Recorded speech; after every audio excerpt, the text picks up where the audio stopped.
Hello everybody, welcome, or if you have been here before, welcome back. I hope you're going to enjoy this video as much as you enjoyed any other video. In this video, I'll be talking about the books that I read in April. I read 11 books in April, which is, I wouldn't call it bad, but for me, it's not the best, because usually I read around 15 to 20 books on the average month. So 11 is lower than the average for me, because in February I read 21 books. In March, I think I also read around 17 books.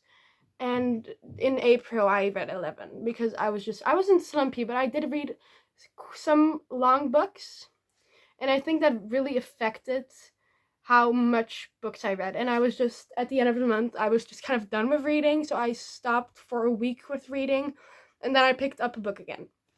So, I want to talk about all of the books that I finished in the month of April. So, let's get right into it. I do want to mention, all of these books are either ebooks or books that I do not have with me right now, so I'll be showing these books through pictures. That's just what I wanted to say. So you'll be seeing the picture of the book, but you will not be seeing the book that is in my hands, because I literally do not have them with me right now. Okay, that was the last thing I wanted to mention. Now let's get into the first book. So I moved a little bit so you can see the book properly and me properly too. The first book that I read was Bloodmarked by Tracy Deonn.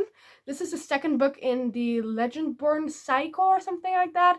The first book, I read that one in 2021, I think. It was like October 2021. And I enjoyed the crap out of it. I gave it 4.5 stars. I loved it. I adored it. And I was like, wow, this is so much fun. I need the second book right now. Turns out it was coming out in July of 2022. Then I was like, oh fuck. And then the release date got pushed back even further to November 2022. But eventually, second book came out. And I read Legendborn before rereading Bloodmark. I reread Legendborn before reading Bloodmark because I wanted to experience it again. And I was pretty disappointed by Legendborn because I did not like it as much as I did the first time. I would say it was like a 3.75 star read, or like a 3.5 star read. But Bloodmarked, I enjoyed it, but also despised it in some way. It took me like 3 months to read, or 4 months even. Yeah, I started in January and I finished it this month, at the beginning of this month. So it took me 4 months to read. That's a long time. Like, I was even debating on not finishing this book. And then I was like, you know what? I'm just going to finish it. I'm going to power through. And the last bit was actually fine enough. But I still didn't really enjoy it. So I gave this book a 3-star rating. Also, you cannot read Bloodmarked and Legendborn separately. You have to start with Legendborn because these stories are connected in every way that is possible. So you cannot just jump into Bloodmarked before you have read Legendborn. Next up, I read 2 books by the same author and in the same series. The first one is Gleam by Raven Kennedy. The second one is Glow by Raven Kennedy. I read Gleam first, obviously, because Gleam is the 3rd book in the series, and Glow is the 4th book in the series. And Glow is actually the last book that is out right now, and I'm very disappointed by that. But somehow I flew through these books. Like, absolutely flew. The books flew by. Like, the time flew by while I was reading them. It was truly amazing. If you're unfamiliar with the story, it's about King Midas. And if you're unfamiliar with the story about King Midas turns everything he touches into gold. And now he is gold touched. His precious, his favored. And now he is basically a king. So that is the story, and there's a lot of manipulation into it, so I would not go into it for the romance for the first book, but the second book develops a little bit more for the romance part, and then the third book has romance into it, and the fourth book has even more romance into it. So that's good. These do deal with some triggers, so I would definitely recommend to check trigger warnings, but these books are just so good. They hold a special place in my heart. I gave the first book, Guild, 4.25 stars. Second book, I gave that one 4 stars. Gleam, third book, I gave also 4 stars. And the fourth book, I also gave 4 stars, but I was really debating on giving it 4.25 stars because I just enjoyed these books a lot. But that's all I have to say, basically, I think. Yeah, they're really enjoyable reads, and I would definitely recommend them if you check trigger warnings. This book is an ebook. I read this on my e-reader, and I actually enjoyed it just fine. It was okay.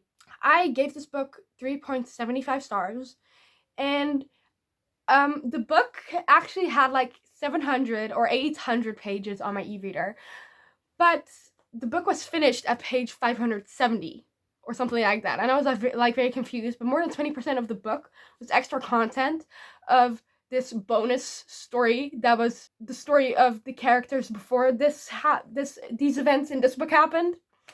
So it was a quick read for me, but it was enjoyable. Like I haven't thought about it since I read it. I wouldn't call it something that I would remember, but it was a fun time while I was reading it, you know. This book is about a girl, and when she was a child, her soul was taken by a fae, or like an elf or something like that, but he failed in taking her whole soul because things happened, so he only took half her soul. And that part of her soul is now gone, basically. And that means she doesn't feel embarrassment, she doesn't feel like emotions that she should feel. All of those things are like drowned out, kind of. And now she has to live with that fact. But she doesn't feel like true emotions because those were taken away. So that's what it's about. It's a very enjoyable read. I think a lot of people would really enjoy it. And I enjoyed it too, but it wasn't like something that I would remember for the rest of my life. Teach Me by Olivia Dade. So, this book, what is it with 40-year-olds acting like they're in their 20s? I'm not sure. Like, I really thought that these 40-year-olds, I think they're 40-year-olds, were in their 20s. And I was like, for a moment, I was like, are they really 40? Or are they just hiding in a 40-year-old's body? But they're 40. 3.5 stars. I got the 3.5 stars. It was an enjoyable read. I kind of read, like, I skim-read Spoiler Alert by Olivia Dade, and I would definitely think that was better than this one. This was a fun, enjoyable read. Do you have a fun story? Well, not fun for me, but maybe fun for you. I bought this book for €5 fucking. €5. Then a day later, I found out that I could get it for free. That was very sad for me, but it's okay. I cannot tell you a lot about the story, what it's about and stuff, because I honestly do not remember it, but it's a teacher romance. They're both teachers. They're teaching at the same school. It's also single dad trope, also small town romance trope. It was good, but I feel like they weren't acting like they were 40-year-olds, and that bothers me sometimes when 40-year-olds are acting like they're 20. The Shadow Throne by Jennifer A. Nielsen. I give this one 3.75 stars, but I think I should update my rating to a 3-star because I remembered that I was really not like vibing with this book, I guess. The first book in the series was The False Prince. It's the Ascendant series, by the way. This was the third book. The first book was The False Prince. I gave them on 3.25 stars. But I remember liking that a little bit more than I did The Shadow Throne, the third book in the series. So I think I should like update my rating to a 3-star rating instead of a 3.75 star rating. I felt like this book was all over the place. Like, things were happening and it just didn't make sense to me. It was very chaotic and not in a good way to me, and that was disappointing because I really thought I could really like this book because the second book in the series was really, really good to me. I really enjoyed that. But this was just a little bit disappointing to me. And also cannot tell you about this story, but I cannot tell you about the overall concept of the first book because that is where the story starts. So it's about a man finding children to take with him to train them to be the false prince. That is all I'm going to say because I do not want to spoil you or tell too much about the plot. I feel like this is one of those series or books that you need to get into very blindly because that will be the most fun experience. Act Your Age, Eve Brown by Talia Hibbert. So this is the third book in the Brown Sister series, and this was my favorite book in the Brown Sister series. I gave this 4.25 stars, so 4.25 stars. I am like very disappointed the series has ended because I did not really enjoy other Talia Hibbert's books, but I really enjoyed the series. This was definitely my favorite in the series. I just want to mention I love autism representation. I'm autistic myself, and I love to see it. Love to see it. Love to see, like, discovery, self-discovery. We love that. We want to see more of that. So if anyone has recommendations for me where there's, like, a good autism rep, please tell me, because I need to know. I need to know. This is about Eve Brown. The previous books were about Chloe Brown and Danny Brown, and this is about Eve's Brown story. And I feel like this is a romance. This is a romance that you should also go into blindly, because that would be so much more fun than if I should tell you now what it's about. So I'm not going to tell you about it. You can, if you want to know more about it, you can look it up. But I do not want to tell you more about it, because it would be so fun if you just figured that out for yourself. After the Races by Elsie Silver. So this book has an average rating of 3.96 stars, which is pretty decent, honestly, because I give this book 4 stars. So it was pretty, my rating was pretty much the same as the average rating on Goodreads. This is like a fun story. Like, it's a romance between a horse girl and the manager of the stable or something like that. It's a boss-employee romance. And I read it in one day, so I do not remember all the details, but that is what I remembered. There were some really cute scenes, and this book, no one recommended this book to me, but I read Flawless, Heartless, and Powerless by Elsie Silver first, which are her newest releases, newer releases, and then I read her debut, which is After Races. And I enjoyed it too. And the characters in this book, the main characters in this book, also appeared in Powerless, is the third book in the Chestnut Mount series. Chestnut Spring series.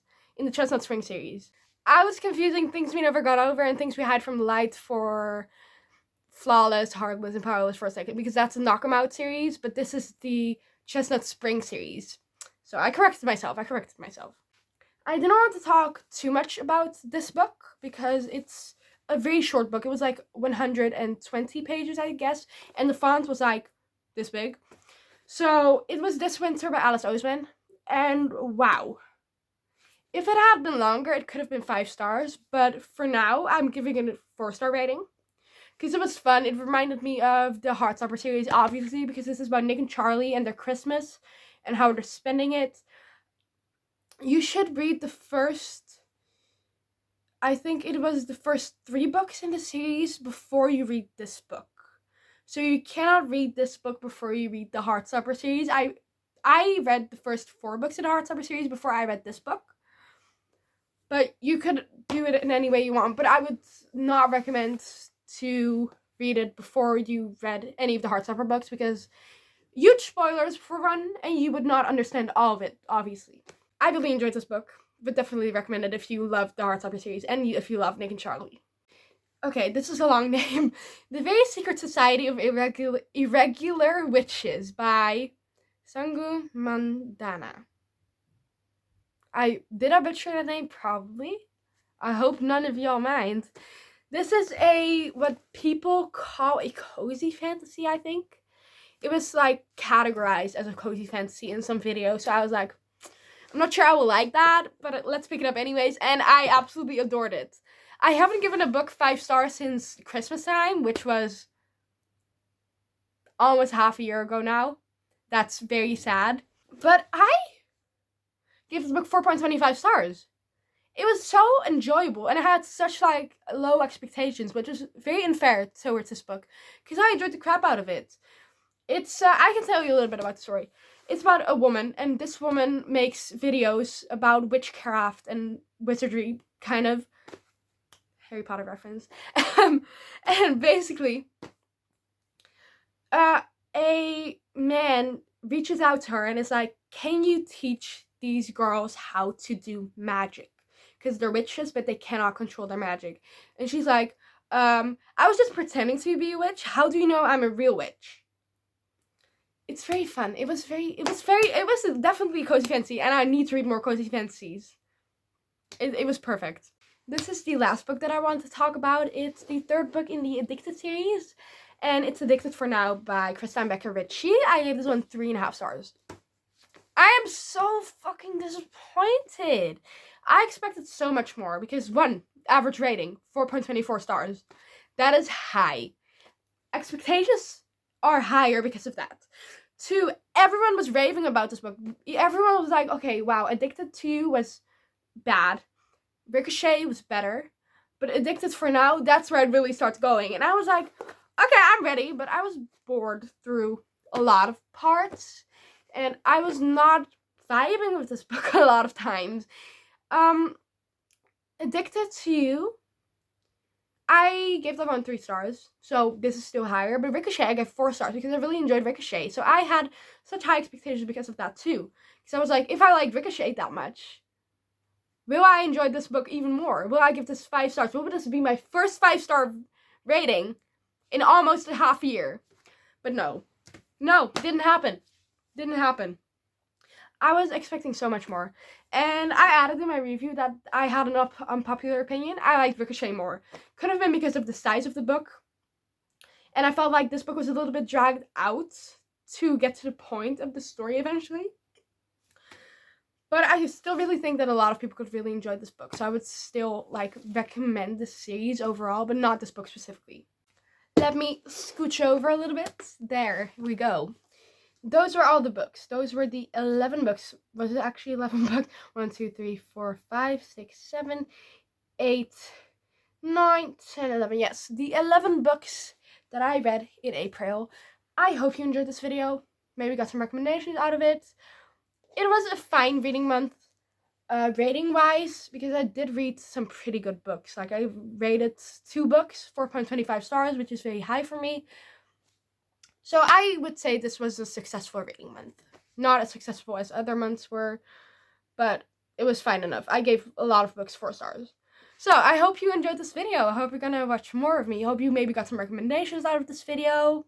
And I hope to see you in my next video, or in my next reading wrap-up, or in my next TBR video, or in my next any video. I'll see you later. So, goodbye, and see you later. So, bye-bye.